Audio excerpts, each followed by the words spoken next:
Hello everyone, I am Hema Satish Sharma from Pratap World School Pathankot.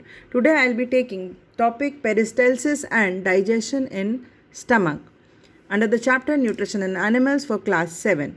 We have already discussed in our previous 3 lectures the introduction of the chapter, introduction to human digestive system, digestion in mouth. So today we will be taking peristalsis and digestion in stomach. We know that food pipe is also known as esophagus, and this esophagus is made up of the muscles. So food pipe is also called esophagus, and this esophagus is made up of muscles. This esophagus starts from the mouth and it ends to the stomach. That means it is starting from mouth and it is leading to the stomach. The food is pushed down by the movement of the wall of food pipe or esophagus. That means whenever we are ingesting the food is moving to stomach through esophagus. And how this food is moving from buccal cavity to the stomach, it is moving by the movement of the wall of the esophagus. Now in this picture you can see the process of peristalsis, that is the movement of the food in the esophagus. Here we can see that muscles of esophagus are contracting. By the contraction of the muscles, the bolus of the food or the food which is masticated is moving or pushing down. Here it is becoming narrow and the pressure of the muscles is moving the food downwards. Similarly, where the bolus is present, here the muscles are relaxed. So this contraction and relaxation of muscles lead to the movement of the food in the esophagus. See, here you can see that muscles are relaxed and food bolus is here, and then the muscles are contracted and the bolus moves towards downside or towards the stomach. And this process of contraction and relaxation of muscles which is leading to the movement of the food in the alimentary canal or esophagus is known as peristalsis. So in this figure it is shown that the movement of food in food pipe which is run along the neck and the chest. This food pipe runs along our neck and our chest and it leads to the stomach. Now this movement of food is called peristalsis. How this food is moving? This food is moving because of the contraction and relaxation of the esophageal muscles. The peristalsis takes place throughout the alimentary canal and pushes the food downwards. That means whenever the food is moving throughout the alimentary canal, what were the parts of alimentary canal? Buccal cavity, esophagus, stomach, small intestine and large intestine. That means if the food is moving through esophagus, through stomach, through small intestine and through large intestine, rectum and anus, the movement of food in all these parts will be called peristalsis. Now we will see the stomach. This is the picture of the stomach. Here we can see that stomach is looking like a kidney shape or mango shape.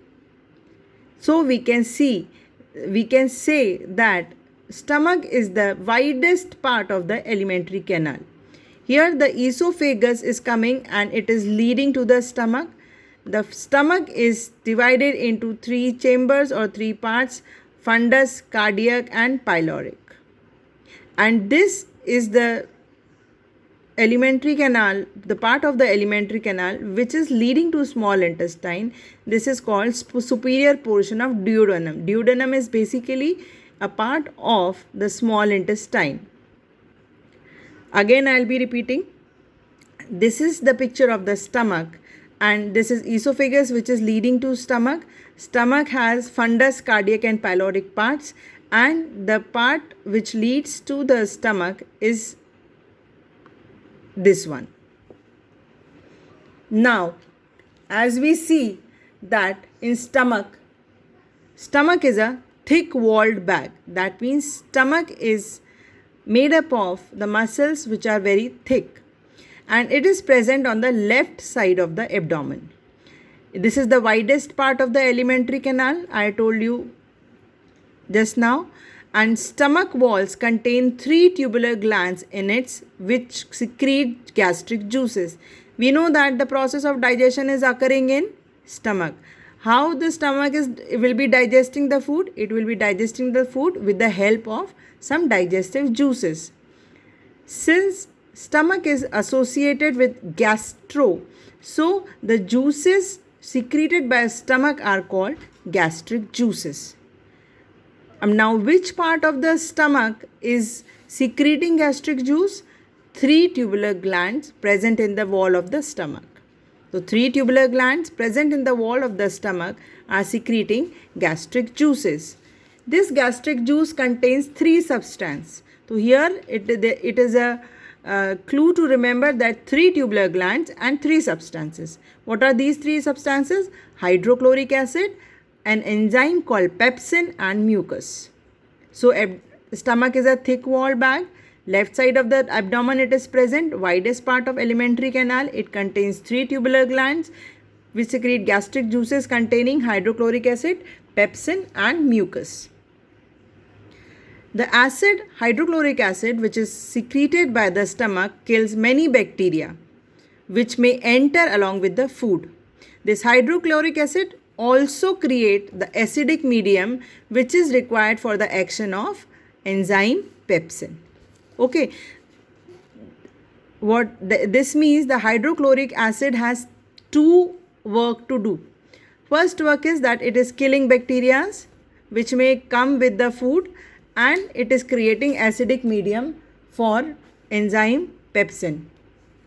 Now, what is enzyme pepsin doing? Enzyme pepsin is digesting protein into simple substances.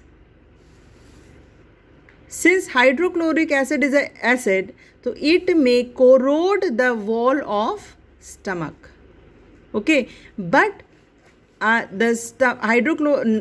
stomach is intact, it is protected. How is it so? Because stomach is also secreting mucus, and this mucus is helping the stomach wall to be protected with the secretions of hydrochloric acid.